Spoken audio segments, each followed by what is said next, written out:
Kryptonian.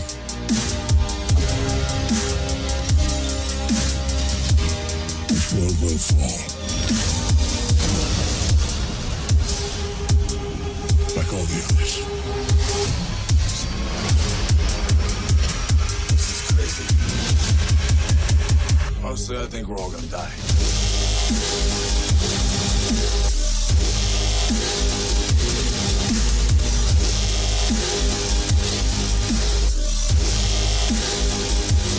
We have to be ready.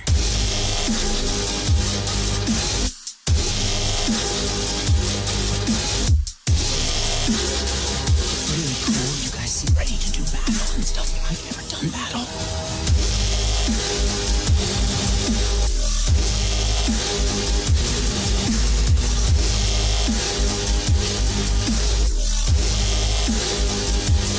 My turn.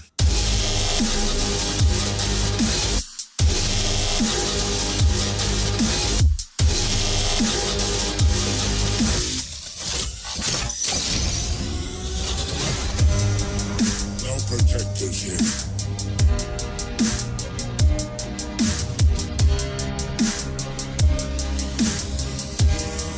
No lanterns.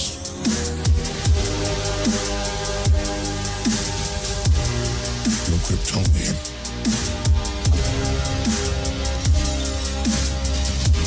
This world will fall. Like all the others. This is crazy. Honestly, I think we're all gonna die.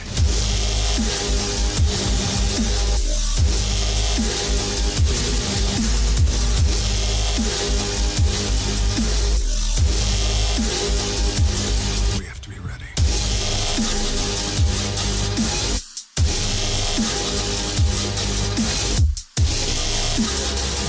Really cool. You guys seem ready to do battle and stuff. I've never done battle.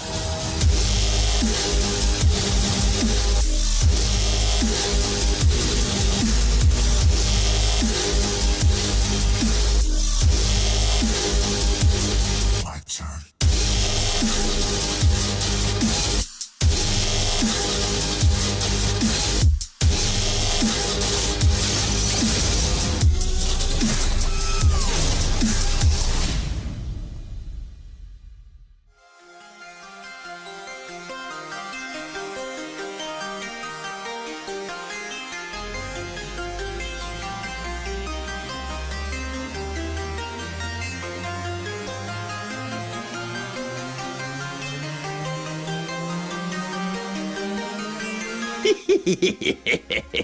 Welcome, my young apprentice. It's time to explore everything pop culture and everything science fiction and everything beyond the multiverse. Good. Good. It's time to sharpen those lightsabers. Do it. It's time to shampoo your tauntaun. Do it. It's time to put a spit shine on your dark crystal. Do it. So pull up your favorite beanbag, remove those tendies from the air fryer, because this is PopXcast.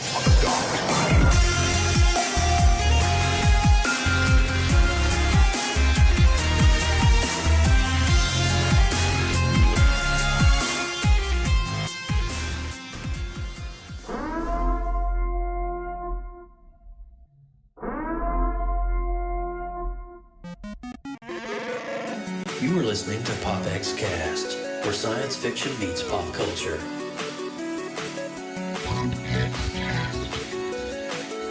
Here we go! PopXcast. I was born in it, molded by it. PopXcast.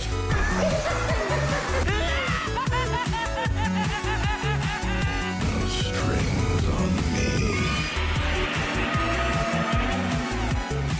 Autobots, transform.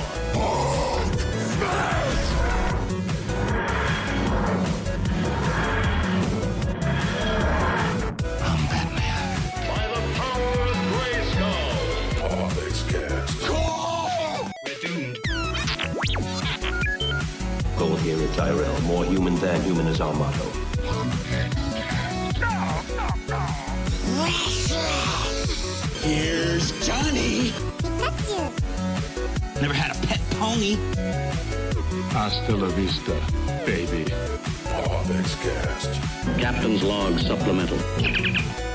Negasonic Teenage. What the I am the one who knocks. Excelsior! All right, Excelsior, Stan Lee, always kicking off every episode of PopXcast, because he is the man, the myth, the legend, the one and only Stan Lee. What is up, Team PopX? How the heck are you on this March the 21st, 2021? Hi, how's Feel good, Joe. it going? Feel real good. Are you feeling great? I'm feeling so good. I'm ready. Just excited to be here. Are you Just ready for the to long haul? play. Because I tell you what, it's going to be one heck of a podcast tonight. Yeah. Holy cow. A lot of stuff dropped this week, man. There's We had some TV shows, some movies, a lot of pop culture things this week. Yes. There's a lot of moving parts this week. There's a lot of things going on, you know. And so, but anyway, I want to see, Austin, you hit 85? You hit 85 over the week. Yeah. Dude. What? Yeah, boy. I sure did. So- I'm almost there. You, did you do the Oscars last week? Was that last weekend, or is that coming up? Oh my God, they're all running together. So yeah, I think the Oscar nominations were Monday, followed by Snyder Cut, followed by Falcon and Winter Soldier. Oh my God, it was an insane week for So your YouTube. week has been Wow. cray-cray, is what you're trying to tell me, right? Wow. Yeah, and it's like all different aspects of the movie world. You have the Academy, like the uppity movies that you know getting the nominations, and then you have the superheroes and blockbusters. I think we're getting close to where I can finally say, they're almost back. Okay. Are movies back? Okay. We're close, guys. We're close because Godzilla coming out and you some feeling it? theatrical films. Are you feeling the vibe? Feeling pretty good. I'm feeling pretty good, man. Okay, I got you. I get what you're going. I knew there's Oscar nominations or something this week. I couldn't remember. There's so much going on, especially on your channel. I can't even freaking keep up with you, primarily anything else. So, Lindsay, how He was your doesn't week? sit still. How was your week, It was Lindsay wonderful, Badger? dude. Yeah. Did you do anything It was fun? fantastic. Did a little family trip this weekend. Go visit some relatives. Had a Nice. little weenie roast, s'mores. I like weenie roast. Hang There out you with go. the four-wheeler and the BB guns and get Oh, all look at you know you. down and dirty in the country kind of thing. It was fun. The kids had a blast. Yeah, Some weenies. it was great. It was good times. Did you roast some wieners? That sounds I real did. I good. roast some That sounds wieners, pretty dang good. and right then we about now. roasted some mallows. Did you have some Gotta, canned gotta chili? roast the mallows. Ooh, No, that's no good chili. stuff. I like canned chili anyway. Moving on. no. I would ask Mike if he had a good weekend, but his microphone's muted and there's no image of him, so I don't really know what's going on here. So he's I'm just. just fluffy. Thanks for asking. Are you fluffy? Who is that? Are you fluffy? We do love a good fluffy. Anyway, Yeah. so feeling fluffy.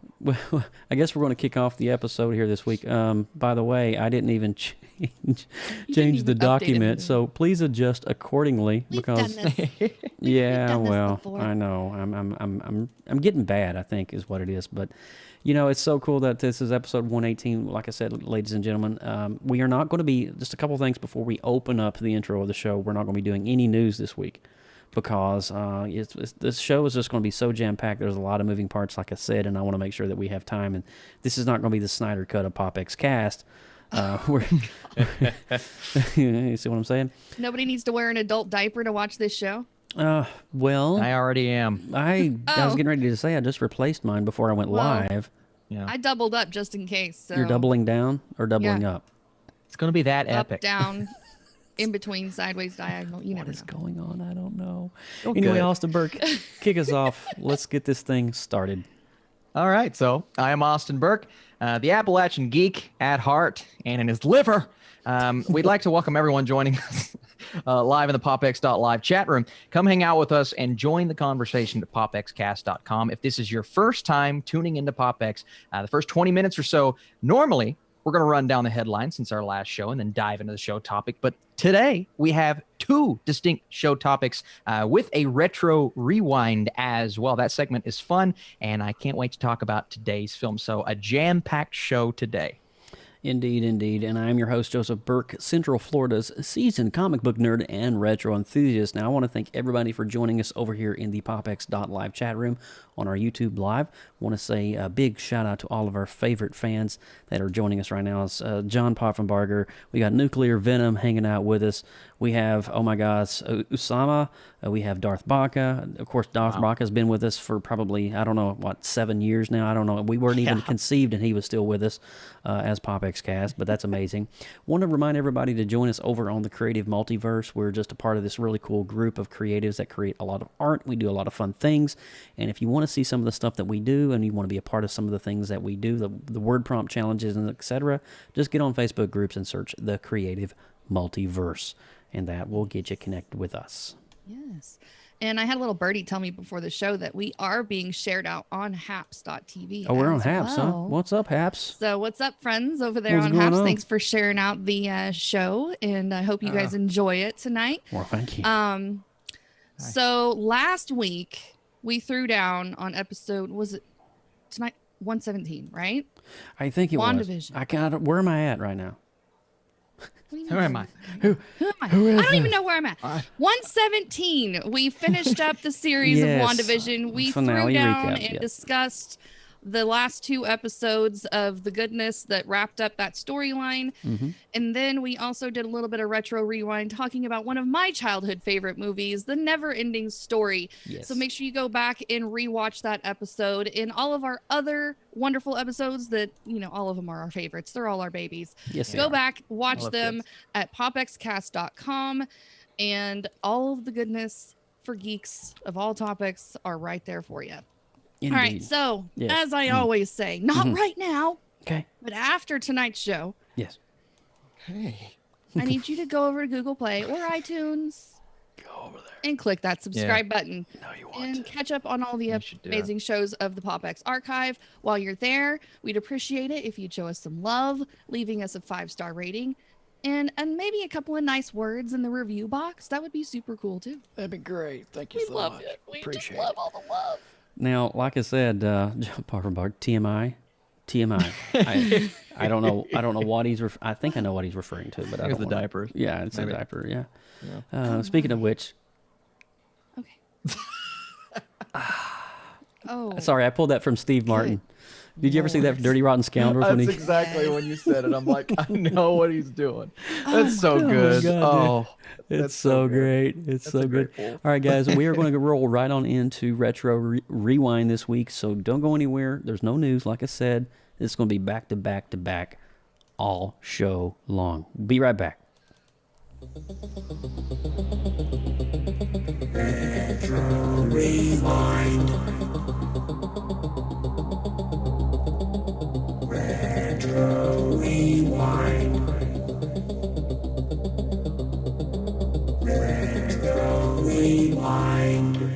All right, and that is the Retro Rewind. This week we were talking about none other than Matthew Broderick's, one of his introductory into Hollywood, is WarGames 1982. Man, this movie is, you want to talk about nostalgia. This movie is 1,000% that and then some. Probably one of my favorite 80s movies, early 80s movies. I'm going to share a few things and then we'll pass around the mic here and let everybody have a moment to chime in. But I love the fact that it focuses on technology, especially technology of 1982. Now, you think about how far in advance that we've come where, Joshua, the computer that Dr. Falcon built, is now literally, the thing that's in our hand is more powerful than what Joshua could ever be. It's crazy to think about, these rooms where computers and reel-to-reel tape and data storage was actually a thing. And that's how they did backups and storage. It's phenomenal to think about. And the advancements just in 40 years, what happens. And so looking back on that, that's one of the things for me, the nostalgia aspect of WarGames, is seeing how they would dial into a network and use that as a way to talk to another computer, whereas we just literally connect up to a live stream server on YouTube, and now you're watching us in real time, which is crazy when you think about it. But overall, I want to pass the mic because I can literally spend a lot of time on this, but I want to go directly to Austin Burke, my cousin. And I know now, you're more of the more modern, the newer film. You're more into the more modern cinematic. How was it for you going back and watching this classic? Little slice of history. So this is the first one out of the 3 that we've talked about that I haven't seen before. Okay. Never seen it. Okay. So I was nervous, right? I've been nervous going into all 3 of these, and all 3 of them I've enjoyed, right? but to a degree of, didn't really grow up with them, didn't have a lot of nostalgia. I'll tell you right now, it's the best one of the three. Are you serious? It's my favorite one of the three. I was charmed from top to bottom with this film. It has this nostalgic feel to it, even though I've never seen it. But to see Matthew Broderick almost the exact. Now, it's funny because, the computer hacking and whatnot, kind of Ferris Bueller does that in the movie, right? But in terms of his confidence, he is the opposite of Ferris Bueller, right? Yeah. He's, subtle. He's a little nervous every now and then, doesn't really know how to talk to the girl. That relationship buds a little bit. And then, of course, later on, we get that sweet story. But it is just kind of working his way into this crazy, hectic situation, sneaking around the government facility and all of these crazy things that you never expect from this kid.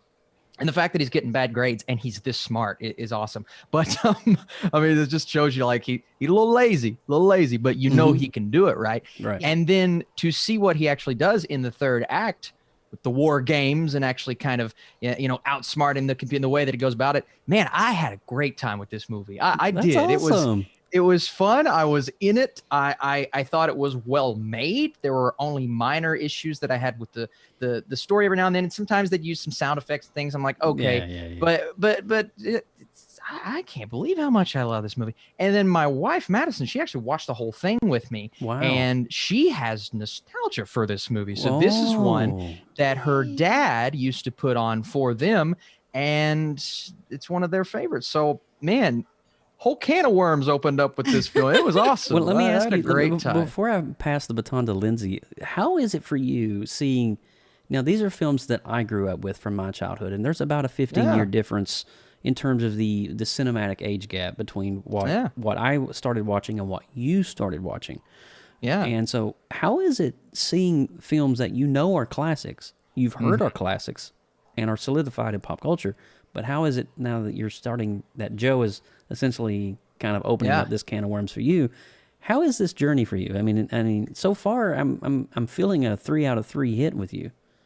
It is because I have my 80s nostalgic classics that I go back to, grew up with, even though they didn't come out during my time. Right. But all the ones that we've watched over the last couple of weeks have been just doors that I've never opened. And it's either out of hesitation or, not going back to the Neverending Story after not watching it for forever, because I have that fear of like, oh man, is it going to hold up? Is it special effects, this and that?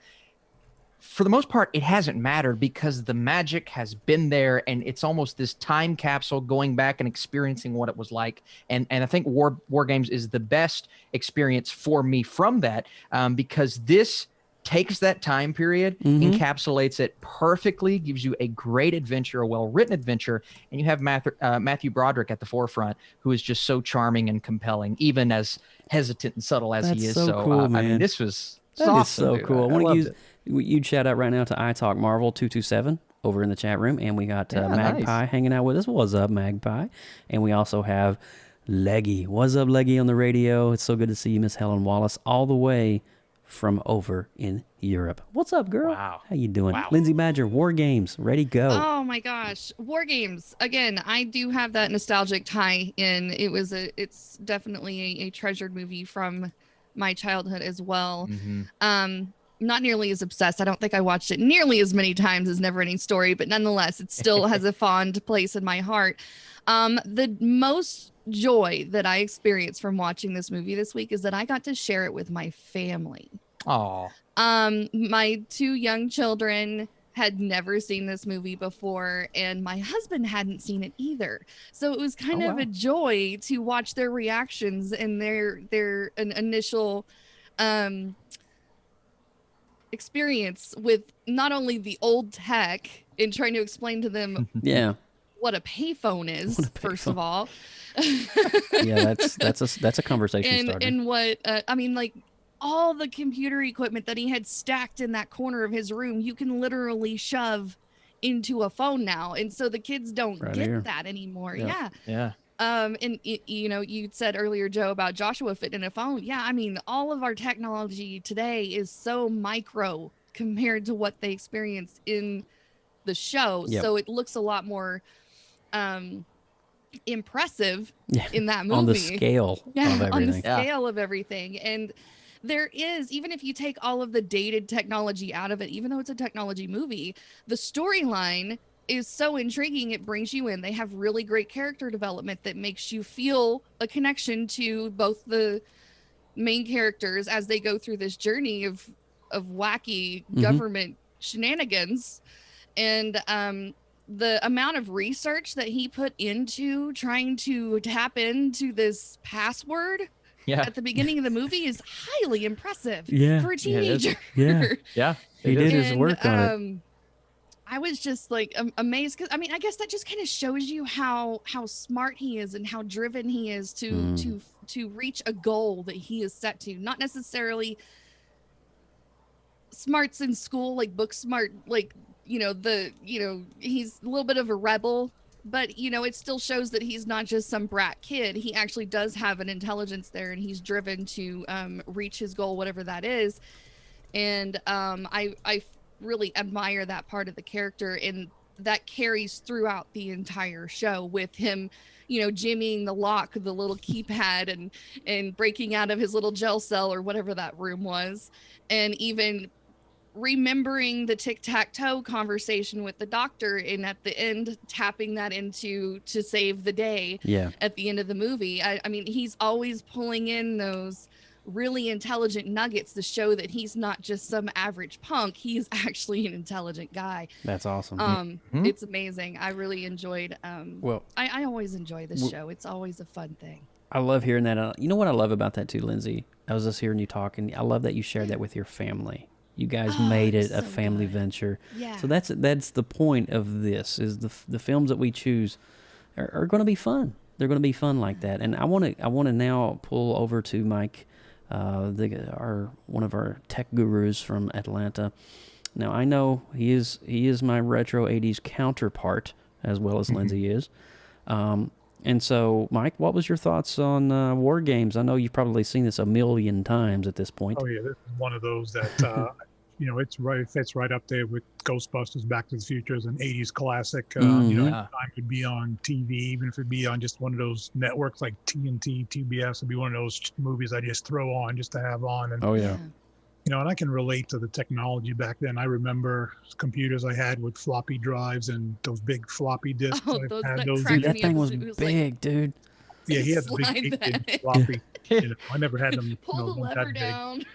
But and just that kind of movie, it's one of the early stage movies that kind of show that can be the world destruction movie like what we have now, like 2012, Armageddon, Deep Impact, all the world destruction, and how the computers will take over and destroy the world. So that I think started the the early stages of the the Armageddon style movies, on how the computers will take over and destroy the world. And just a great cast in it as well. Matthew Broderick, Ali Sheedy, Dabney Coleman, just a great cast in that movie. But it's one of those classics that's right up there with the like I said, the Ghostbusters, Back to the Future. I can watch hundreds of times. I couldn't agree more. And just in hearing your review, I mean, it definitely is one of those classic nostalgic things, and something I heard in your review, Mike, is that you're pulling back to the old technology, the things that are totally obsolete and non-existent in today's modern technological world. And it's just really interesting. And I love the fact that Ali Sheedy, if you don't know who that is, so else, if you've never seen The Breakfast Club, hello. She's definitely a huge 80s star for sure. But we're going to review WarGames, and we're going to go in the order that I called. So let's go in reverse order. Let's switch it up. Mike, if 1 to 10, what would you rate WarGames? This movie's a 9 for me. Nice. I definitely enjoy it. It's got a big rewatchability factor. It does. Badges? 8.2. 8.2. Okay. Yeah. Nice. Burke? I'm curious to see what the rewatchability is like. I'm going to watch it again. I'm going to go a flat 8 with my score, but it's the highest one I've given so far. And I could see this fitting in with the Ghostbusters, like that kind of 80s classics for me. I can't wait to go back. I bet your dad's seen WarGames so many times. I think he has. Yeah, I think because I was talking about it in front of him, and he was like, WarGames. Yeah, so I'm pretty sure he likes it. Really? Yeah. I'm going to go with an 8.5 on my score because it does have a lot of the rewatchability. Actually, it's one of those movies I'll catch myself at least once a year putting on in the background, just because to have it on. So it's definitely awesome. So we have an 8.5. We got an 8. What was Lindsay's again? 8.2. And then we got what was Mike's? 8. 9. Nice. Man. So there we go. That is across the board on WarGames. So we are now going to transition over to Falcon and the Winter Soldier. Holy cow. Now, before we get going on this, I want to roll the spoiler alert warning, okay? If you've not watched episode 1, all right, I'm going to roll this for both. If you've not seen Snyder Cut Justice League or Falcon and the Winter Soldier, please hit the pause button, come back, and enjoy PopX when you have seen both and you're not spoiled on the content, because we are going to be deep diving into some heavy spoiler content. So we'll be right back. Don't go nowhere. Spoiler alert. Danger. You are about to enter a PopX spoiler alert. Beyond this point, there is no return. You have been warned. All right, you have been warned. Falcon and the Winter Soldier dropped on Disney Plus at 3 a.m. East Coast time here on Friday morning. And I know that Austin Burke was literally setting totally up. There. He had his whole thing set up there, and he's all ready to go. You did a great review on this, by the way, too, Austin. I really appreciated it. But Falcon and the Winter Soldier, we were discussing this. I want to get this right out. I want to talk about the elephant in the room immediately concerning Falcon and the Winter Soldier. I kind of felt it was overshadowed a little bit by the release of Zack Snyder's Justice League. Oh, yeah. I do feel that there was a little bit of a pull of the audience in one direction as opposed to both directions. I do know that a lot of us hardcore fans of both genres, DC and Marvel, we watched them both. We were loyal to the trade. But given that fact, Falcon and the Winter Soldier, oh my gosh. I'm going to give a little setup. I want Austin and Lindsay to chime in here in a minute, but this is one of those movies, if you're watching on Disney Plus, this is post-Endgame. This is one of those MCU editions that is definitely in the genre of past Thanos, where we're past all of that. It's somewhere in the midst of WandaVision going on. We don't know exactly where the timeline is on that. But one thing I do know is that it's really interesting to see how the episode is divided up. We are set up and we get to see Sam's background and what's happened to him and the repercussions of being part of the blip. I forgot about that. I forgot that Sam Wilson was blipped out. I was like, holy cow. You know, there were so many heroes and superheroes and just characters in general in the MCU that were snapped out. You just don't really think about it. I think only the core 6 stayed, right? And the rest of the B Avengers. Well, Bucky Barnes was in it. War Machine was still alive.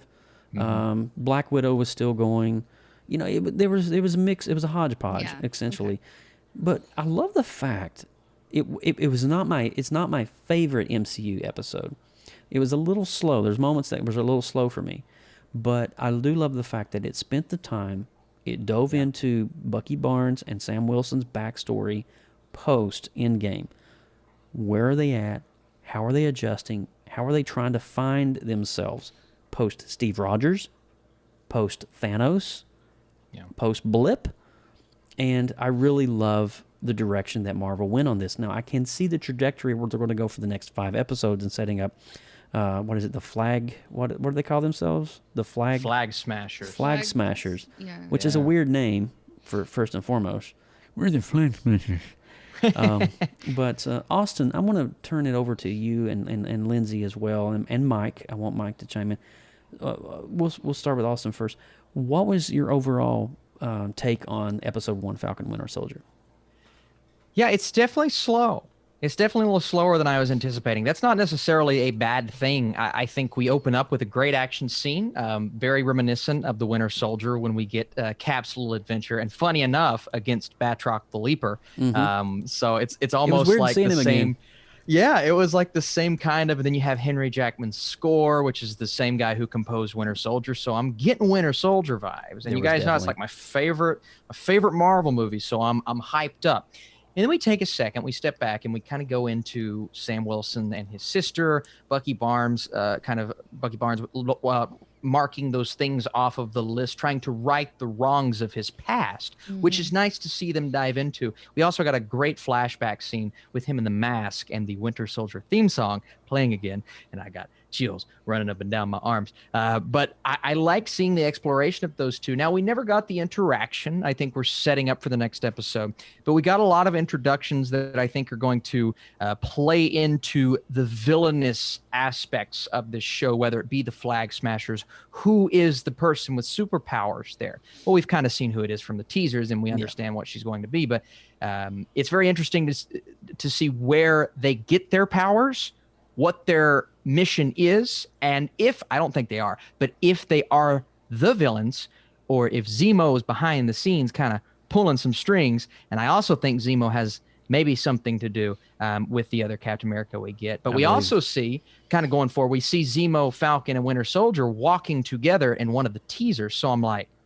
is Zemo on their side at a point? So yeah, a lot of cool plot points set up in this episode, and I liked the exploration of the characters. So overall, a solid introduction in what should be a really cool show. And did you notice this too? And I want to pass the baton to Lindsay Badger.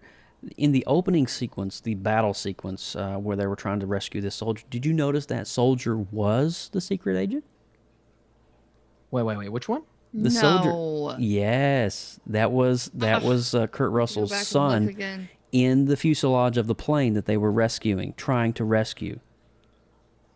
Oh wow! The person they were rescuing ended up being It was him. Whatever his name is. It was him. Oh I didn't even notice that. Yeah, and I was like, wait a minute, why aren't they focusing on his face? And there's one frame where he's knocked backwards, and you can see his face because he's got a very distinct nose. Wow. Yeah. Okay. And I was like, nobody, and I've noticed this, and I've kept this secret since Friday. I was like, why is nobody talking about the guy that they saved in the fuselage of the plane? They probably didn't even think there was anything relevant about it. Right. And so that opens up doors of he's maybe been experimented on. He may be, hired by them to infiltrate. Ooh, Joseph. Oh, Joseph. Just gonna say something right there. Can of worms to mull around in your brains there. Now, I could be pretty wrong on that. I mean, honestly though, I went back and rewatched it, and I'm like, no, that's him. That's him without the mask. Wow. That is definitely him in the fuselage. But if you notice, it never really says his name. And I feel there's going to be a part in one of the episodes coming up where that's going to be revisited, and it's going to be like, I was that guy in the plane that you rescued. And that's cool. It's going to be crazy. So, man. Yeah. Yes, I have to agree with I Talk Marvel. The new Captain America Halloween, it does look like a Halloween costume. It does. Lindsay Badger, what are your thoughts on... Oh, my gosh. Okay, well, first of all, can I say thank God it's an hour long? First of all, this is going to be a very short series. You're going to hear when episode 6 rolls around, you're going to hear, just like at the end of WandaVision, when's season 2 coming out, y'all? Because they don't pay attention. Y'all, there is nothing beyond the end of this season. Yeah. It's it. That's it. It's donezo. So I'm very, very glad that we are getting hour-long episodes for this series as opposed to the WandaVision show. Because I was left wanting and I felt so empty inside whenever the 20 minutes were up with Wanda. So I'm glad that we got a little more meat on our bones to chew on for an hour of content here. Boy, did they come out of the gate with all guns ablazing, quite literally. I was like, we didn't even get, a kiss before we jumped right into the action here. I really loved that action sequence where he's flying in and out of all of the helicopters. It's super exciting and a thrill for the first 10-15 minutes of the episode. I don't even know how long the battle was. I lost track of time, but amazing, exciting, really brings you into where they're at and gets your mindset back into the Avengers mode, which is something that I've been missing. I don't know about you guys, but I've been missing it. So that was exciting. And then So I feel like the Falcon storyline was very high adrenaline. It was. And on the opposite end of the spectrum was the Winter Soldier, where he's kind of just trying to come to grips with life a little bit. I really, honestly, I know there was a lot of other really good parts of this episode, but I resonated probably more with their therapy session, where he's actually breaking down and talking about where his head is at and how he's trying to sort through his, 90 years of fighting. And it's just been battle after battle after battle. And now he does not have a clue what to do with himself because he's not fighting anybody. No, he's not fighting anybody too. And you know, this is post Endgame, and his mind is intact. He's back to Bucky Barnes, and he's kind of like, now what? But that one part of the story where he spends we get the Winter Soldier flashback where he kills the boy. Yes. And then we see that he's spending time with this old gentleman. Oh my goodness. That just stabbed me in the heart at the end of the episode where it wrapped around and you make that connection when you just peek over the old man's shoulder and you see the shrine and it's the picture of the kid that he killed. And he was not an attacker or anything. He was just a perfectly innocent person that was literally in the wrong place at the wrong time. That right there, Marvel, you just kicked me on the feels, bro. That was hard. I think that's a great point. It's because like we're so focused on the action and them coming together and all this. And I was trying to put the pieces. I'm like, was that somebody that he knew when he was younger? Like Winter Soldier went back before he was. But then you make that connection. You're like, Marvel just really gave us another layer to the Winter Soldier that we didn't know existed, and that's. We're already like, we went from here to here with that character in one episode. So I can't wait to see where we continue to go. And the other thing that's a little low key that I kind of, and I think we're all a little bit struggling with this, but we kind of knew it was going to happen, was Falcon letting go of that shield was gut wrenching. Oh yeah. Because I know that he has such a strong connection with Steve that it's hard to not disconnect the shield and Steve and to take on that mantle. And I'm sure we'll scroll back around, you know, this is the setup, it's the pilot, this is where it's supposed to be at. But to see that shield being held by that little goober at the end of the episode just made me want to punch somebody. You know, so I think you made a really good point, Lindsay, just then.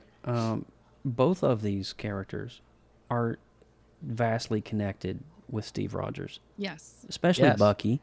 Bucky's got more history, but also too the connection between Sam and Steve, even from way back in Winter Soldier. Right. You know, on your left.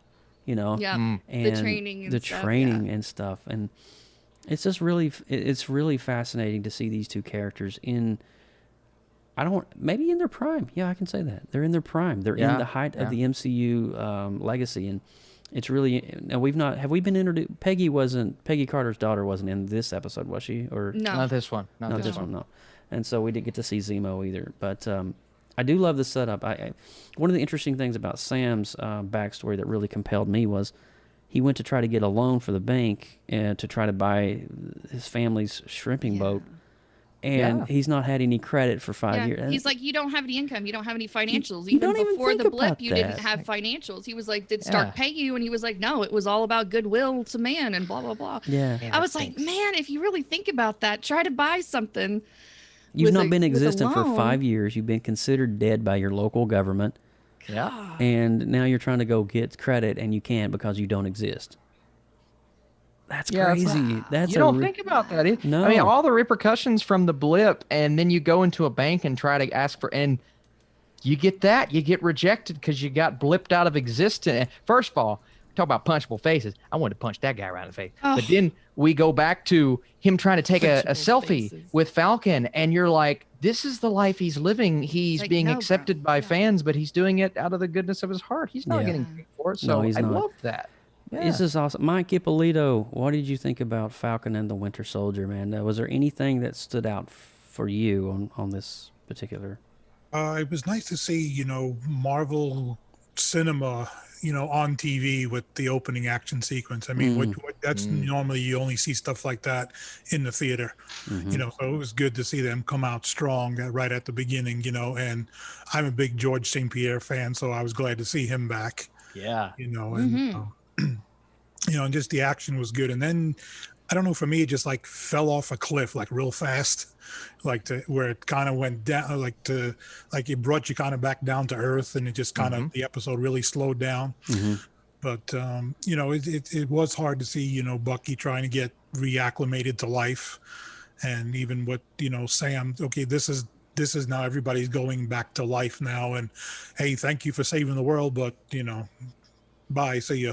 And that's kind of the impression I got out of it. It was like even with the bank and the loan, and you know, his sister. It's good to see like that backstory, and now to see what's happened, you know, after they saved the world. It's like thanks, but you know, let's move on to something else. And you know, we don't worry about anybody. Like he said, the banker says, "Oh, you're getting like some kickbacks or something from Stark," you know, and then he goes, "Oh, sorry about that. Sorry for your loss." And it was just like that just aggravated me. And you know, and, me too.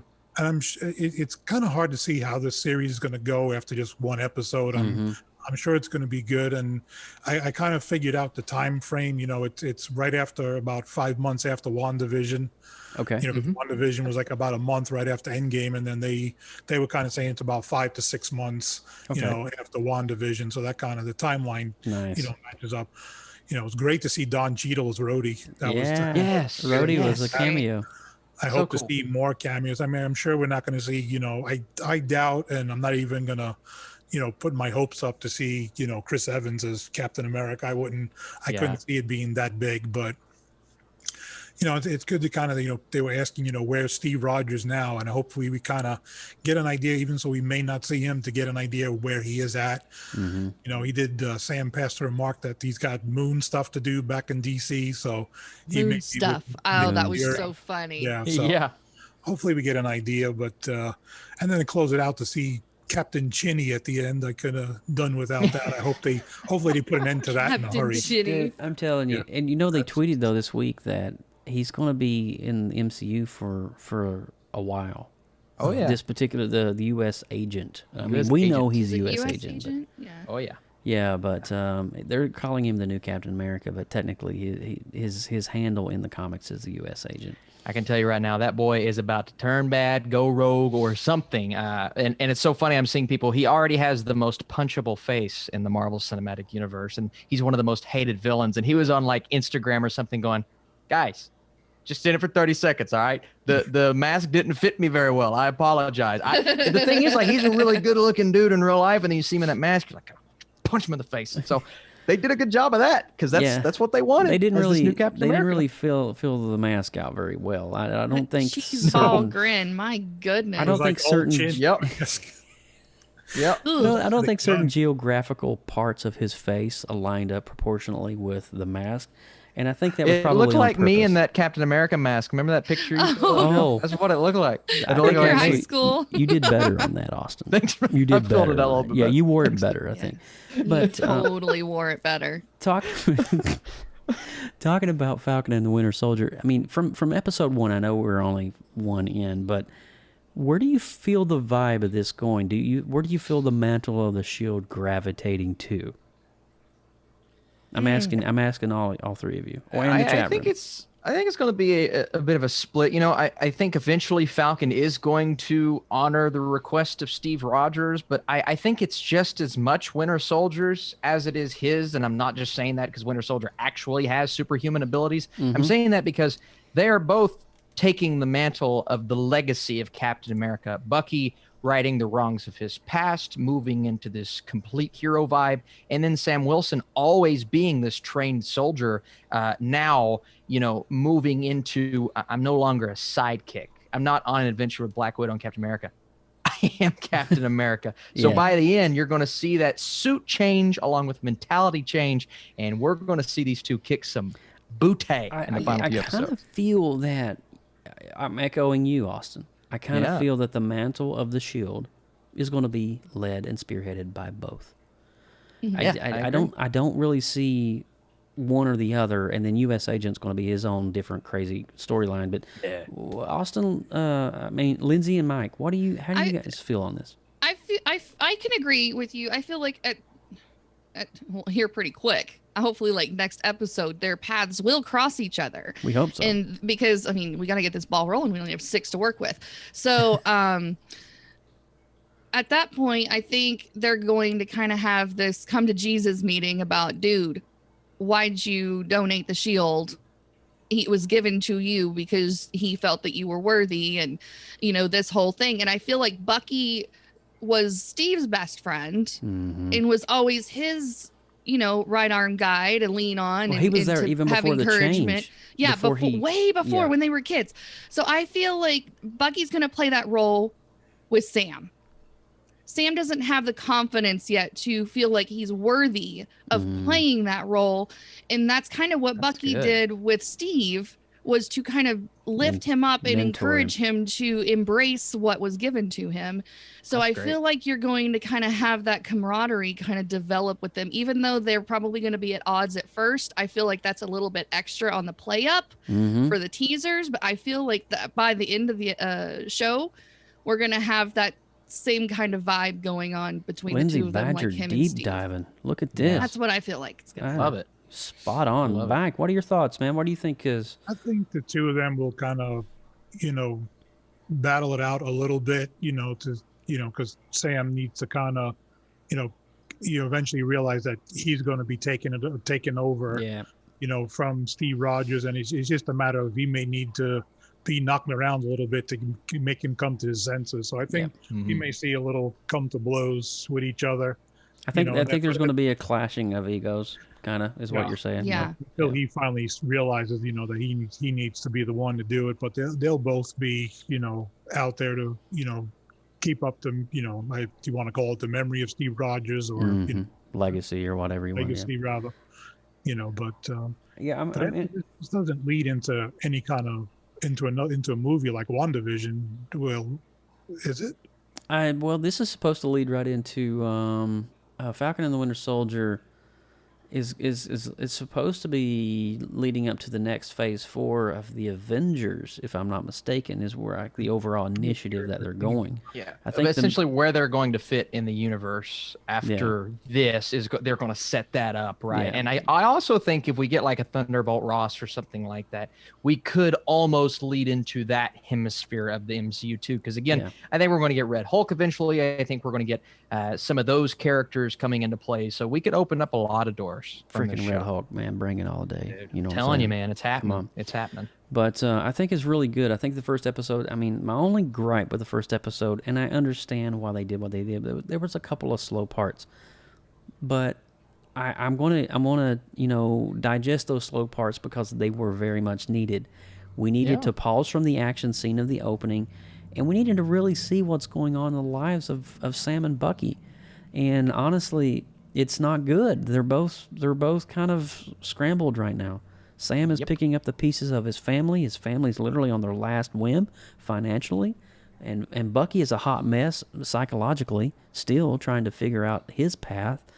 And I feel that it's going to be, by the time we get to episode 6 and there's more action and there's more progression, we're going to be really all in agreement. Much like WandaVision. I'm pretty happy with the ending of WandaVision. We're all going to be feeling very confident about that. But did anybody else here want to chime in? Is there something I missed on Falcon and the Winter Soldier? I think we covered most of it. I want to encourage you guys, after PopXcast tonight, go and watch the first opening fight sequence and look at the soldier that they were hired to protect. And if you can find I'm definitely doing that. I did it, and I paused it at the exact moment. It took forever because Disney Plus, you're streaming, and it's got a buffer and rewind and all this stuff. But it is definitely the U.S. agent. Now, prove me wrong. Cool. Prove me wrong. And why were they hired to protect this one man? Yeah, that's good. Because this one man is different. So there we go. If we're rating, are we going to rate this? I don't think we need to rate episode 1. Can we wait till the end to rate it? Because it's too new. It's way too new. Yeah. To really make I agree with that. I didn't want to really rate number 1 anyway. I mean, I would have gave it like an 8.2 probably, is what I kept hearing in the back of my head. Like an 8 or 8.2. Yeah. But it's definitely good. I mean, anything that we're getting right now in the Marvel Cinematic Universe, especially from Disney Plus, it is a freaking awesome ride. And so I can't wait. And this is just literally setting up Loki. We're getting Loki on June the 11th. And then She-Hulk, I think sometime later. I'm not sure. And then Miss Marvel. Is it Miss Marvel? Oh, yeah. Dude, it's going to be great. Miss Marvel's filming right now, as a matter of fact. Yeah. Oh. I went and watched, speaking of Bucky, I went back and rewatched Civil War today. And I rewatched it because of Baron Zemo. That's a great one. Yeah. I wanted to get some Baron Zemo vibe. And something I didn't realize, his family, his father, his wife, his children were all killed in the Sokovia incident. Yeah. I forgot about that tidbit.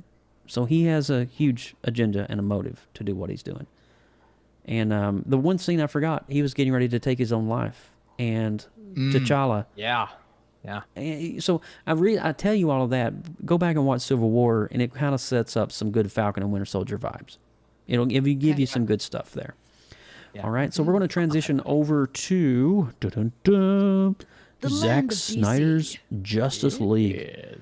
Holy cow. Holy 4 hours of my life that I will probably watch again and have another 4 hours of my life. I already have. You know what? I've said too much. Austin, why don't you open the discussion on this one, man? What did you think? Yeah, so I, went in a little nervous for this movie because the other one sucked. I'll just be straight up with you. Here's what I did. I saw your Letterboxd review on the first one, by the way. Yeah. And my score has lowered over the years. I started out like, it wasn't great, but it's Justice League. And now especially after seeing this movie, I hate it. It's a botched, now hindsight 2020, right? Now that I can see the botched job that they did on the film and all of the things that were lacking, I think the movie's terrible. It's a terrible, terrible film. But again, there are still pieces and moments that I like in it.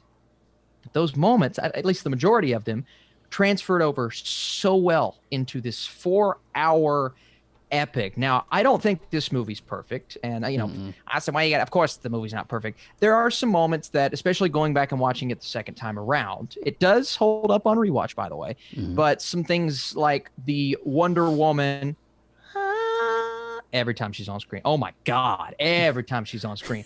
It's the same thing over and over. I'm just like, y'all got to stop. And then it does get a little bit long. It gets a little bit long in the tooth. Other than that, I think this movie is almost a miracle. It's a miracle because it not only kind of turns around the DCU in a way that is hopefully getting people to push to bring Snyder back, which I'm very excited for. But it also allows us to care so much more for a character like a Cyborg, a character like a Flash, which I did a complete 180 on. I now see him just as Barry Allen, as opposed to seeing a lot of Wally West from the previous version of the movie. So it did justice for every single character. It also gave the villain in Steppenwolf motivation to do what he did, and he's actually a well-rounded and compelling villain. It changed every aspect of this film for me, and it shined this universe in a new light that I thought was spectacular. And I had a great time with this film. The 4 hours again, but I don't even want to complain about that because it's on HBO Max. I can just pause it and come back to it. You know what I mean? If this was a theater, sure, you just pause it. So, and that's what Madison and I did going back when I watched it the second time, her first time. Oh, you've watched it twice, right? I've watched it twice. Yeah. So I was able to, and let me tell you, the action and the moments and even some of that slow-mo the second time around was just as entertaining. And I could see myself watching this again. And that is how good I think this version of Justice League. And I noticed League. you put this in your top favorites on your Letterboxd as well. Absolutely top 3. Which top movie 4 did you bump for that? I bumped up or bumped off. Well, I have it at, I think, 3 or 4 on the year right now. And on my DCEU ranked, I put it second place behind Man of Steel. And I have them both. Let me tell you, this could be my number 1 in the DCEU after it's all said and done. That's how much I like I'm this feeling movie. the same vibe. Seriously? I got to be honest with you. Yeah. Lindsay, so did you and the fam make it through 4 hours? No, the fam did not. No. I was worried about your kids. I was like, I don't know if their kids my are going to... My husband detests everything about Superman. Wow. If Superman touches it, It is dead to him. That's how much he just dislikes Superman as a whole. Anyway, so I did offer to watch it with him, and he's politely declined. So I spent my afternoon / evening. I don't know. I think it kind of rolled into both because it's so dang long. But man, what a breath of fresh air on this movie. Yeah. After I watched the 4 hours, I did go back and watch our episode where we originally reviewed it. You were telling me that. And we were like, oh, well, it's not the best, but it's actually okay. It's pretty okay. I like this and I like that. And, there was all happy and pop, even the ratings were decent. Actually, you know what? We didn't even rate that. We didn't rate We Justice forgot League. to rate the That was dang one of the movie. PopX shows we forgot to rate. Yes. I was like, why? Why did we not rate this movie? So, I mean, we all enjoyed it theatrically. In the theater, it was a good ride. But, once you kind of dissect it and break it down, it was obviously not a well-constructed piece, as we all know today. But what a night and day difference this has made. The character development is so much better. The storyline makes so much more sense. The action sequences don't feel like they're forced. They actually feel natural. And I will tell you this right now, boys, listen closely, because this is going to knock your socks off. I actually liked Batfleck in this movie. Let's and go. I am not a Batfleck fan at all. Let's really go. don't like him in the role, but I loved Batfleck in this movie. Girl. And There if you you go. can sell me on Batfleck, you need to give this movie an award. he fills that suit nicely. Ben Affleck does. Yeah. he I mean, he actually had a little bit of personality, and he wasn't just a grunting, brooding turd floating around in a cape. He actually had some personality and depth to him, and I didn't want to just scream, go away. I mean, he actually had a purpose in the battles other than just being the chauffeur. Austin? Yeah, well, Austin? but that personality is warranted, though, right? That was one of my issues with the other movie, right? In Batman v Superman, he is brooding this, but at least it made sense from his perspective, right? In the other version of Justice League, it's an automatic, it's a bait and switch, and he's all of a sudden this character. He's I'm like, cocky. Yeah. He's cocky. Yeah, he's cocky, arrogant. and he's calling out Wonder Woman. In the other version, he gets in an argument with Wonder Woman about Steve Trevor, and I'm like, that's not Batman. I did That's not Batman. like Batfleck at all before, but with the Snyder cut, they sold me. They got me. Slow transition into this character. They got me on board with him, and even the whole fact that I feel like Alfred is running the show more than him. I love kind of Alfred. set me off a little Great bit. casting as Alfred. But it was Loved that. amazing to watch him do his thing. It was great. That was awesome. But Yeah. you made it through 4 hours, and I made it. and that's so cool that Yes. you did that. You And weathered. I did have to take a moment and pause. Yeah. When Aquaman was on the pier and he was tell you, so whooshing, did I. and I was like, oh, swoon. No, what was he doing let's again? What was he pause. doing again, Lindsay? He was whooshing. Oh, okay. The tides rolling over on the pier, and his gorgeous locks are flowing, and it's just, it's a complete sex appeal moment. But That's I was actually like, how. I'll That's take actually how this. they divided up the movie. It's every part starts when he takes his shirt off again. Oh, right? yeah, Because I'm okay with that. Every time he gets out of the water, he's got a shirt on and he takes his shirt off. Yeah. Why? I'm okay with this. I know you are. He's just doing that. All they're doing that. Zack Snyder did that, I think, just for the ladies. That was a ladies' Zach. call. I mean, it love you. worked for me. So, I'm telling you something right now. I was like, oh my God. Zach, I love you. I'm feeling feelings. good that looking I'm, man. I'm questioning my marriage right now because Jason Momoa's. Good looking man. I mean, Hey, no, I mean, you I'm guys not got really. a I'm cave sorry. full of Amazon women to stare at. Why can't I just have one Aquaman with a shirt off? Come on. Yeah. I'm joining your party. Let me tell you, because he's a good. I mean, seriously, but Gorgeous. it's not only right. You hire the guy because and Henry Cavill's a great looking guy. These guys This can is true. act, man. Let's give Lindsay the a fan here. charisma, the She's getting off- charisma she's coming getting off off a of clip Jason here. Momoa. Goodness. He's a beast, man. I He's a mean, beast yeah. of an actor. He's, Yeah. I mean, he's a Mr. great actor. Cavill, though he Yes. was a little dead at the time. No, I'm kidding. No pun intended there, huh? Oh He's my a- gosh. He was kind of. No, I mean, there's. His name was Rick A. Mortis. Yeah. hey, and the best part, Henry Cavill did not have that horrible CGI'd upper No, lip he, in I this loved movie. the Dude, way I they was looking for the had CGI him. stash.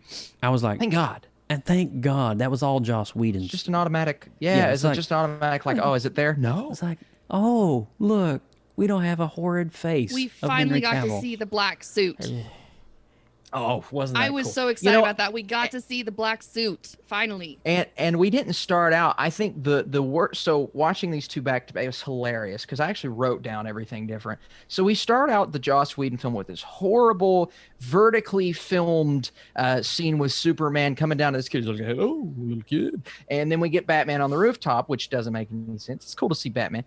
The way this movie starts with the Superman getting stabbed, the yell opening up the mother boxes, dude, the coolest thing. I mean, what it's got to be the most epic way to start a superhero movie. I think this is a more epic way than anything Marvel's ever done to start a superhero film. It was incredible to see, and Henry Cavill was just a beast in this film. He was. He owned this. Mike Ippolito, you're hiding behind a graphic again, dude. You need to be up here. Come, talk to us. Come and join the conversations. So did you make it through the 4-hour Justice League? I did. I couldn't do it all in one night. It just I had to break it up, between 2 nights because I just couldn't do it. What was your takeaways, man? What did you think? Or I like to call it the Snyder cut of Cyborg's backstory. Yeah, man. Just they could have cut about an hour's worth of this movie out with a lot of unnecessary Cyborg stuff. It was just like, the scene where he was with the woman and the child and he gave her the money in the ATM machine. That was like a whole 15 minutes that I don't think was necessary. Well, it was showing that he was using his stuff for good and not evil, but it could have been. But that wasn't that the part where his father was challenging him, though? You have a choice with this ability. It just felt like it was just too long-winded. I'm sure they could have cut it down some. Now, don't you be a Debbie Downer here, Mike Ippolito. Oh, no, I'm just, kind of sticking a few things. No, you're good. Be honest, man. The way it opened up, I think, was so much better than seeing butt chin Superman. Could have done with it. It's just butt chin soups. Yes, and gosh. I mean, Hashtag. just yeah. And I think a lot of questions were answered that I had. Like the original version, they had to keep it under 2 hours. So it's just like they crammed so much in without explaining anything. I think Snyder's version of Steppenwolf was 100 times better. Oh gosh. Oh yeah. Than it was previously. I'm glad we see that he was actually, trying to get back on the good side and dark side, and it was kind of, I didn't realize until I started watching it that this was rated R. I didn't even realize that. Yeah. And I'm watching it when you see Wonder Woman throw the guy and smashes his head wide open against the wall. Yeah. And a lot of blood and guts type thing. And I'm going, well, that's something you normally don't see. Mm-hmm. Yeah. Especially in a DC, like, Justice League, children's going to be watching this and all that stuff. Yeah, exactly. So. It's something you normally don't see. But I think to me, the highlight for me was the Barry Allen scene where he saves Iris from the truck crash. I had a feeling you were going to start talking about Barry Allen. That was great. Between that and the Martha Lois conversation where they were sitting at the table, he says, Lois, you need to come back to the living. Yeah. And then right after that, the Martian Manhunter. I think that was pretty cool. I'm a big Harry Lennox fan, and I thought he was really good in that. And a lot of other scenes where Wonder Woman puts the arrow in the wall and it opens up and it kind of tells you the whole dark side story. That was, I think, really well. But obviously we didn't see no dark side. Dark side had nothing to do with the original, so it wouldn't have been, part of the movie to begin with. But I think the 4 hours kind of, told a lot about, answered a lot of questions. The epilogue at the end was great, where they showed how Lex Luthor got out. Definitely nice to see, Slade Wilson, more of a scene to that. Deathstroke. Definitely enjoyed that. So, so now we're going to see what the next version is going to look like. It's going to be, according to John Poffenbarger over in the chat room, it's going to be a 45-minute cut. I'm like monitoring the chat room here. He's like, he is freaking hilarious, John. You're crazy. Well, coming next is going to be Justice is Gray. Justice Gray. Black and white version. Yes. Oh my gosh. That would actually probably look pretty wicked cool. I would say, in a black They and say white. there's extra footage of Joker at the end, so it'd probably be more than 4 talk hours. about that dream sequence. That was wild. If you notice, every time Batman has it, I went and watched Bat v Superman Ultimate Edition on HBO Max before I watched this, and it is a fantastic film, mind you. A little bit So much different than better the than the other version. oh my God, so much better. Yeah. Definitely a bit different than the theatrical cut, but in his dream nightmare sequence as well, he's still in the brown trench coat with the goggles, and it's funny. He's having another nightmare sequence. He's in the brown trench coat and the goggles, and it's almost as if this version. Let me just say this: I really need to see this Snyderverse restored. I want to see, even though every fan may not be on board with what Zack is doing with these characters and these IPs, the fact is, I want to see more of what is going on in the future. Why is he having these visions? Why is he dressed in this post-apocalyptic world? And then Superman's being controlled by... Obviously, the Darkseid's whole point of this is to find the anti-life equation, which is this amazing... Well, it's not amazing. It's this thing that is innately embedded into the core of Earth as all the DNA and the species of the world. If he can find that equation, he can control anything on that planet and in the universe. It's a specific thing, and that's why Darkseid is devouring all these worlds. If you think of it in terms of Galactus, you know how Galactus goes around and he devours worlds, and he sends the Surfer out to be the one. Well, Steppenwolf is kind of like the Silver Surfer in this episode, and then Galactus is the one that devours the worlds. Darkseid's the one that devours the worlds. But he's doing this to find the anti-life equation. If and when he finds it, he can control everything. And that's what I believe that these dreams that he's having is a part of, is he's trying, and then Superman obviously is being controlled by Darkseid at that point as well in the dream. But it's really interesting. It's very crazy, those dream sequences. But I have to say, the banter between Batman and Joker was probably some of the best banter I've ever... It was just amazing. Jared Leto freaking nailed it on that. And speaking... Go ahead. So much better than what we saw, and I know we saw a lot less in Suicide Squad than we should have seen. But it was almost uncomfortable to watch. But I think that's how you should feel when you're watching the Joker, right? You should feel uncomfortable, kind of like this dude he's about to turn around, stab somebody in the back, and that's what I got, right? Whether you enjoy watching that or not, I could see how some are like it's too off for me, but the Joker is an off character. He's supposed to make you feel like that. And in this desolate world, in that situation with Batman, that was some wild banter. You know what? Funny enough, they weren't even in the same room when they filmed that scene.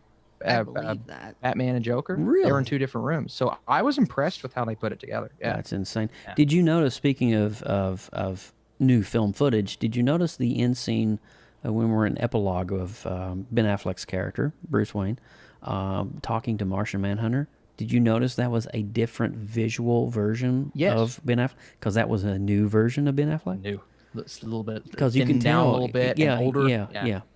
And it was all new. And you could tell it was like, oh, that was a recut. That was a reshot. Yeah. So it's pretty sweet. With Joker and Batman doing the truce thing, how do they move forward with their lovely relationship? I don't know. That was a dream sequence, so none of it was real. I want to see that. Or was it? Or was it? Well, I mean... I'll say this about the epilogue. Awesome to see. I don't know if it fits within the context of the film. In my eyes, the movie ends when they're all standing there and we get to see them go off and do their own thing. So it's almost like this huge post-credits scene that Zack Snyder put in, showing what could come from this world. I also didn't love Martian Manhunter's dialogue. Calling himself Martian Manhunter was a little on the nose for me. He goes, I am Martian Manhunter. John Jones. That's what I told Madison. I said, why didn't you say John Jones? That would have been so much cooler. But again, I didn't mind it. It was still cool to see. Like a little Remember, it's John Jones. Yeah. He should have said it, man. He should have said it's my Eastern Kentucky. In his time travel suit at the end. So you kind of throw back to Batman v Superman where he came through in time travel. And I do definitely like the visuals that they used, for the Speed Force. It's much better than what they had before. I had Peter's vibe from X-Men Apocalypse when he was doing the Quicksilver. I had that kind of vibe when he was saving Iris. I guess we assume that's Iris West, right? They didn't it is. really. That's who It it's is. supposed to be. Yeah. Okay, that's what I They assumed. didn't say it in the movie. All right, now asking everybody here already, I have a question, and this may have been answered in the movie. The scene from Batman versus Superman, and he talks about it at his desk. He said, I saw Barry Gordon come through the time portal, and he was saying it's all about Lois. It's all about Lois. Now, we know that Lois was the one that brought Superman's mind back, but there was kind of a nod or an insinuation there that that's not exactly what it... What does it mean? What is that? I didn't get that, because that was mentioned in Batman versus Superman, brought up again in Justice League. What does that mean? For me, it's Batman lets Lois die. When Lois dies, that sets him off. That sets Superman off on the dark path. Yeah, so Lois dies. Also, Zack Snyder confirmed that Lois Lane is pregnant, so Superman loses a child and his wife in the process. So he goes crazy and joins Darkseid to take over the world. That's the impression I got, because I seen the skeleton that he was holding, when Darkseid came behind him. I had imagined that was Lois. Wow. Me too. Okay. Well, and when they were in one of the scenes part where Lois is waking up in bed and she reaches over and in the drawer pillow's is a empty, pregnancy test. and she rolls over and gets that out of the there's the pregnancy test there in the drawer. That's right there, foreshadowing, if not already happening, moments of what's to come. I really would love to see, and I am hoping that the success of this film will allow Warner Brothers, frickin' Warner Brothers, to fulfill this entire Snyderverse, to let Man of Steel 2 come out, Justice League 2. I want to see this to the fruition, and I'm kind of getting what is that Mortal Kombat game that NetherRealm Studios made? It's DC. Marvel where versus they take DC. on each other. And it's kind of like that, a post-apocalyptic vibe that I was getting from that. It's like, I mean, Zack Snyder might be pulling a little bit from the video game here a little bit, because Superman is the villain. He has his Injustice. It's got some Injustice in it too. Injustice is the name. DC's Injustice. Thank you so much. Oh my gosh. How in the world did I forget that? I own both games in there. But I'm, there's so much I'm talking about here right now, but it kind of feels like a little bit of the Injustice storyline bleeding over into Zack Snyder's Justice League with the post-apocalyptic stuff. But personally, I'm on board. I would really love to see Zack Snyder have an opportunity to do what the Russo's brothers did and fulfill the whole legacy. Go ahead, Lindsay. Hopefully the reception of the Zack Snyder cut from the fans. I know that this was a fan demand that they did fulfill. Hopefully the reaction to this version encourages them to move forward as a studio, seeing that, okay, this is what the people want, and I know that it's going to make us more money if you don't make crap films and all this other stuff. This is what they want to see.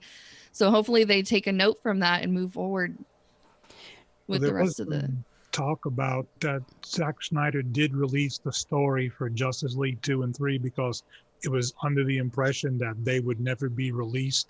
So he just went ahead and released the story. Whether that changes, that's a possibility. But it was released under the impression that these would never be made. So he just released the story as is, for people to see what could have been. Yeah, you're right. And I hope that the fan seriously, the fan outcry got this film made in the first place. I mean, come on. Fans are more powerful than Warner Brothers. Sorry. And they are. It took 3 years in the making to get this done. And guess what? It happened. And now we have the fulfillment of his legacy. And all that 70% of footage that he shot, where Joss Whedon only used about 35%, all that fulfillment. And, this movie was one of the things I really loved about it, too, was the chapters. And I love the fact that it's on HBO Max, so Zack Snyder could go 3 or 4 hours, whatever he wanted to. He could tell his story to fruition. That was amazing. And so I enjoyed the chapters and each dive into each hero's kind of coming into their own in terms of this union of the heroes, this Justice League.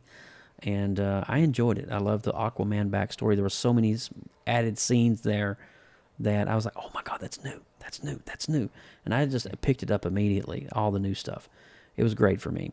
Is there anything that we're missing here? Is there anything that's... I have a question. Yeah. I know that this was just kind of from his vision, but do you feel like you could have leaned it down a little bit, maybe even took an hour of content out of it and it would still carry the same weight? I kind of think that, honestly... Trim the fat, per se. You know what? We wanted it for so long. Is it really needed to even trim it? Oh, I don't feel like it's necessary at all. I was just curious. No. Because, I mean, 3 hours, a lot of people are used to kind of doing that for epic films, but 4 hours is a big dedication. The thing that comes to mind for me are a few things that maybe were unnecessary, right? We have the... I think the scene where Aquaman goes back in the water and we get the singing. Now, I understand why he does that. Again, it's like this epic, falling back to ancient times. I think moments like that could have been trimmed a little bit. But again, if you break it up into this episodic thing on HBO Max, it really doesn't bother me all that much, right? A lot of slow-mo. I think, honestly, the slow-mo takes that runtime and prolongs it too, because that's just Snyder's style and flair. But then again, it's like we're missing out on some sweet visuals if we take that out. So yeah. I don't mind. I really don't mind. I mean, The Irishman was 3.5. Avengers Endgame was 305, and this is a lot longer. But if you really go by the chapters and watch it episodically, and I think HBO Max would be smart to maybe give us that option to watch it episodically eventually, I don't think this is going to bother. Now, it'll bother you getting into the movie, but once you're there, I think it's not going to be a huge negative down the line. And that's what I was getting at with Cyborg. I mean, it didn't take a whole lot away from it for me. I mean, I think that it just dragged on too much. I think there's some stuff. That's why I'm not a movie editor or anything like that, because it just he wanted that. If that's what his vision was, then so be it. But there are some things that that could have been eliminated or slimmed down, and like what I was getting at with the whole ATM thing. I'm sure they could have shrunk that down a little bit, but it didn't take a whole lot away. I mean, I still enjoyed it as a whole. Yeah. Mm-hmm. One of the questions I got very early on about this movie is like, why in the world did he choose 4:3? Oh, I was taken back to old. Well, let me answer that question for you. The cameras that they used to film this are actually in a 4:3 segment, and they actually crop the top and the bottom bar to give you the 16:9. So to preserve every part of the camera angles that was shot, you're getting the full resolution of the video. You're getting everything, because it's weird how they do 16:9, because 16:9, there's so many different aspect ratios. If you go back and watch Marvel movies, some of them are, the bar on the bottom and top are different sizes, different ratios. Yep. I think even Endgame is in a different ratio than Winter Soldier and Civil War. It's really weird how they do it, especially if they're using different cameras like IMAX and then all this. But the cameras that they used for Justice League did shoot in that in a very high res. I don't think it was like 8K or some kind of ridiculous resolution. Mm-hmm. But then they go back and they crop the middle part, and that's your 16:9. And I really have to respect him, because he didn't want any part. He didn't want none of that cropping. He's like, I want it to be intact. And I'm kind of glad he did, because honestly, watching this on 4K resolution at 120 frames a second was freaking astonishing. And I'm kind of glad he kept it all intact and didn't crop it just to fit a standard medium, so. It took a few minutes to get used to, but I didn't, after like maybe 5 minutes, I didn't pay attention. Yeah. There was a disclaimer at the beginning that said it was shot that way to keep his true vision.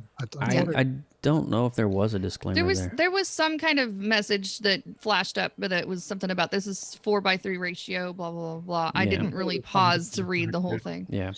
Well, I think we're about done on terms of Justice League. I think that it speaks for itself. If you're not, if hopefully you've seen it by this point. If you've not, hello, spoiler alert. But go back and watch it again and enjoy it for what it is. And like Austin had suggested, enjoy it episodically.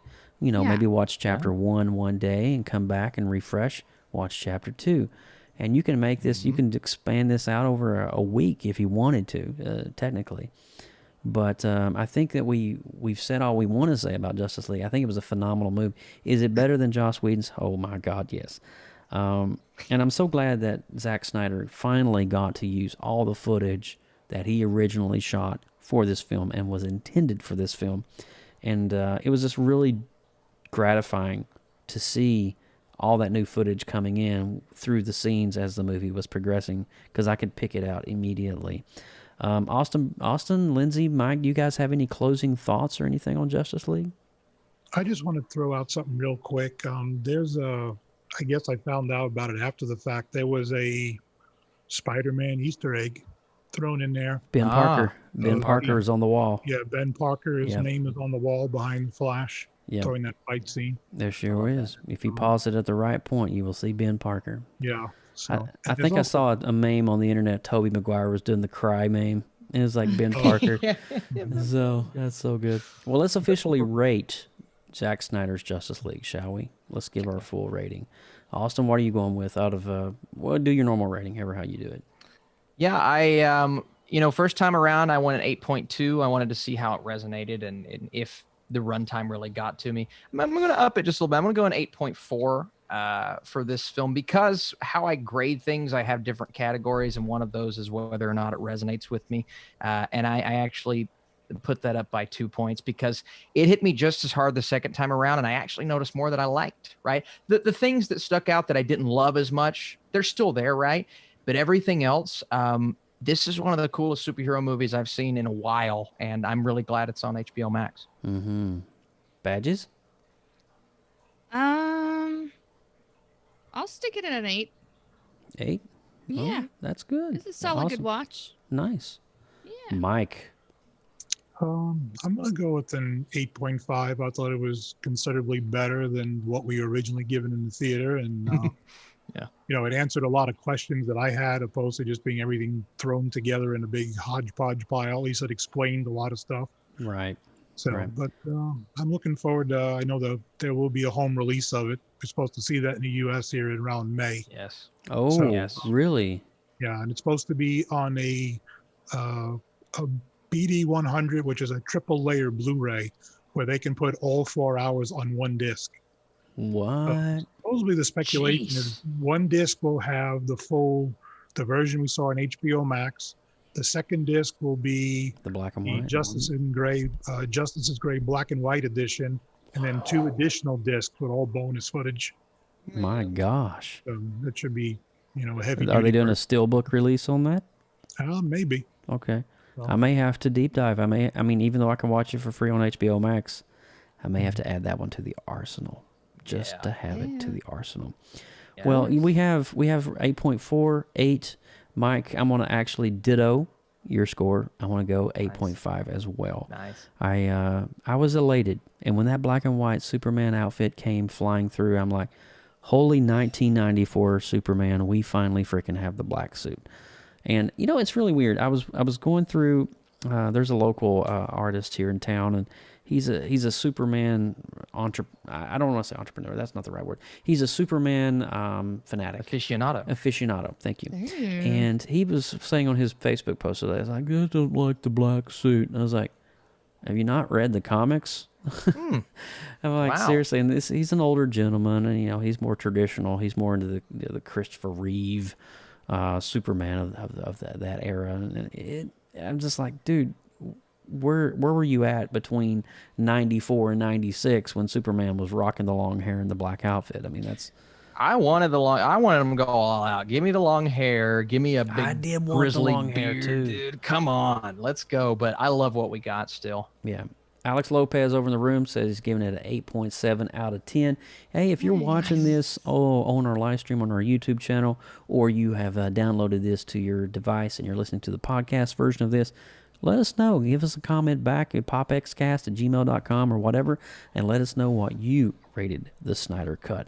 Yeah, and with all of that said, man, look at that, Lindsay Badger, within 5 minutes. Did I tell you? You nailed it, dude. You know how to do these runtimes, Did I not tell you? But there was a little bit of a we're going to go over now because I'm rambling again. But we were like debating, how long is this going to go? Because we got 3 movies to talk about tonight. Well, technically 2 movies and a television show, but still. But it's really awesome. This has been a great podcast. There's been a lot of good commentary. Austin Burke, thank you so much for joining, man. It's been fantastic. And we're going to wrap things up here as we always do. Austin, do you want to take us out, dude? Yeah, absolutely, absolutely. So, I got a phone call right in the middle of you talking. My brother called me, so sorry. It kind of messed with my sound. Well, you can actually answer the phone call if you want, and you can just be like, "Hey," be like, "What's doing, man? What's up, Josh? Hey, bro, Sorry, let's close out the show with me here. How's no your Super Smash Bros. How's that ear rape career going for you?" Okay. He has a great YouTube career, guys. He does. Almost at 100K. He's a sexy we are man. part of we're part of the newly formed creative group known as the Creative Multiverse. For more great media content, artwork, and more, find us on Facebook, Twitter, and Instagram at the Creative Multiverse. If you guys are a creative, you produce content, or have a talent, we want to see it and would like for you to share it with us in the multiverse. And you guys can find me, Austin Burke, on YouTube, at the Burkinator on Twitter and Instagram, and on Letterboxd, where I know Joseph, you're on there as well, man. So dude, we're logging movies every day. I'm seriously, I'm literally watching every night before I go to bed. I will watch one retro film every night, and I will log it. And so, yeah, that's awesome. Yeah, baby, that's so cool. That's how we do it. Getting the movies done. Lindsay Bad. Yeah. Yes. Well, that's me, Lindsay Badger. Find me everywhere, LR Badger on the internet. If you want to connect with PopXcast, though, we are on all the social medias: Facebook, Instagram, Tumblr, Twitter, and Pinterest. Everywhere at PopXcast. If you want to go old school and send your comments and suggestions to us via email, we do have one of those at popxcast@gmail.com. And for future and past shows, make sure you go to our website, www.popxcast.com. That is awesome. And man, we've had a great show tonight. And I'm telling you, this has been fantastic. I'm Joseph Burke at Joseph Burke Arts all over the web. It's not too hard to find me. And, of course, hats off as always to amazing Team Pop X, Lindsay Badger, Mike Ippolito, and Austin Burke, my cousin. Hey, can I follow up real quick? Josh just texted me and said, I was wondering if I could watch your HBO Max. I'm dying to see Justice League tonight. How crazy is that? We were you just got to talking give him your login, bro. about it. You got to I got to get my login. You got to. That's awesome. Yeah, and give him some love for me too. Inappropriate love. Man. Okay, absolutely. Appreciate that. That's the best. And we'll be back on episode 119 in 2 weeks from now, as we will be dropping Godzilla vs. Kong, which is also going to be on HBO Max. So we will talk the Battle of the Giant Beasts, as well as reviewing on the Retro Rewind one of Austin's favorite 80s movies, Ferris Bueller's Day Off. Yeah. Are you excited to talk Ferris? I'm going to wear all my shirts and my pop figure, my Ferris Bueller. Oh, I'm so excited. 9 times. 9 times. 9 times. 9 times. Fry. Godzilla. So much goodness, dude. I'm telling you. All right, guys, we are out of here. I'm going to let my buddy Mr. Boomer Galassi in Chicago take us out on the outro. We'll see you in 2 weeks as we talk all things big lizards and big monkeys. That's right. It's Godzilla versus Kong and Ferris Bueller's Day Off. We'll see you next time. Take care.